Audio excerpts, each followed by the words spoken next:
16 मार्च 1757 सारे गोकुल में खुशी का माहौल था। कोई खुशी से झूम रहा था, कोई भजन कीर्तन कर रहा था।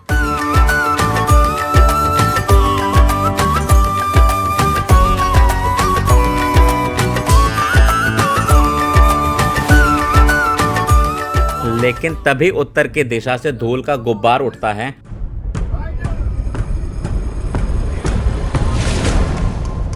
और उस गुब्बार के बीच से नजर आता है अहमद शाह दुर्रानी।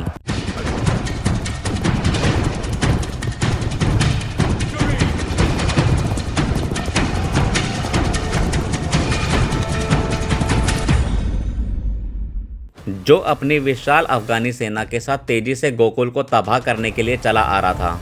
लेकिन तभी धर्म की रक्षा में तैनात नागा साधु वहां पहुंच जाते हैं और अफगानों को करारा जवाब देते हुए उनके सारे मंसूबों को राख में बदल देते हैं। नमस्कार दोस्तों, मैं हूं रवि खरबंदा और आप देख रहे हैं द ओपन फाइल्स। फरवरी 1757 में सारा भारतवर्ष होली के रंगों में डूबा हुआ था। हर तरफ चहल पहल थी और खुशी का माहौल था। लेकिन उसी होली के बीच अफगान सेनाएं मथुरा की ओर चली आ रही थी, बस एक ही मकसद के साथ, साधुओं का संहार, मंदिरों का विनाश। मानो तो एक ही तरह से हिंदुत्व को मिटाना चाहते थे। जल्द ही दुर्रानी का सेनापति जहां खान अपनी अफगान फौज लेकर मथुरा पहुंच गया और पहुंचते ही शहर पर हल्ला बोल दिया। पूरे शहर में तबाही मचाने के बाद जहां खान ने अपने सैनिकों को आदेश दिया कि जो भी हिंदू सामने आए उसे मार डालो, और सामने ये भी प्रस्ताव रखा, एक हिंदू सर के बदले 5 रुपए का इनाम दिया जाएगा। फिर क्या था, हजारों अफगान सैनिक बस 5 रुपए के लिए निर्दोषों का कत्ल करने लगे।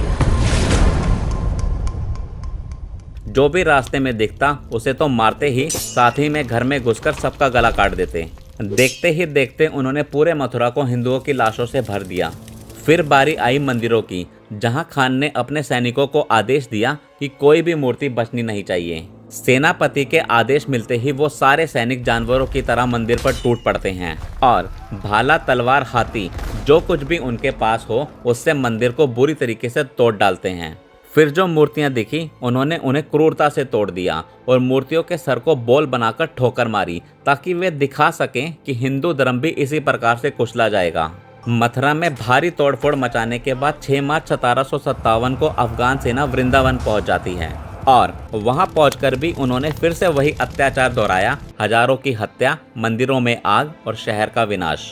अब अगला निशाना था गोकुल। 16 मार्च 1757 अहमद शाह दुर्रानी खुद अपनी सेना लेकर गोकुल की तरफ बढ़ा चला जा रहा था। लेकिन आज उसे नहीं पता था कि उसकी मुलाकात गोकुल के सूरवीर नागा साधुओं से होने वाली है। नागा साधुओं को पता था कि वो गोकुल में जरूर आएंगे और इसके लिए वे पहले से तैनात थे।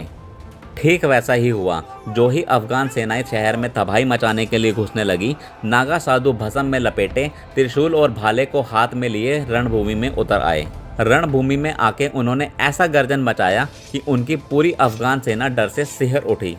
एक और जहां 10,000 से भी ज्यादा अफगान सैनिक रंग बिरंगे हथियार लिए खड़े थे, वहीं नागा साधु बस 3 से 4 हजार की संख्या के साथ हाथ में त्रिशूल, शरीर पर भस्म, गले में रुद्राक्ष और आंखों में धर्म की ज्वाला लिए खड़े थे। दोनों में भयंकर भिड़ंत होती है। युद्ध में एक नागा साधु 4 अफगानों पर भारी पड़ रहा था। देखते ही देखते इस भयानक युद्ध में दोनों की ओर से करीब 2000 से भी ज्यादा लोग मारे जाते हैं। त्रिशूलों और तलवारों की टकराहट में गोकुल की गलियां कांप उठी और हर तरफ बस एक ही नारा गूंज रहा था, हर हर महादेव। घंटों के युद्ध के बाद दुर्रानी की सेना ने जीत तो दर्ज कर ली, लेकिन अब उनमें वो आत्मविश्वास नहीं रह गया था जो वो लिए गोकुल की ओर बढ़े थे।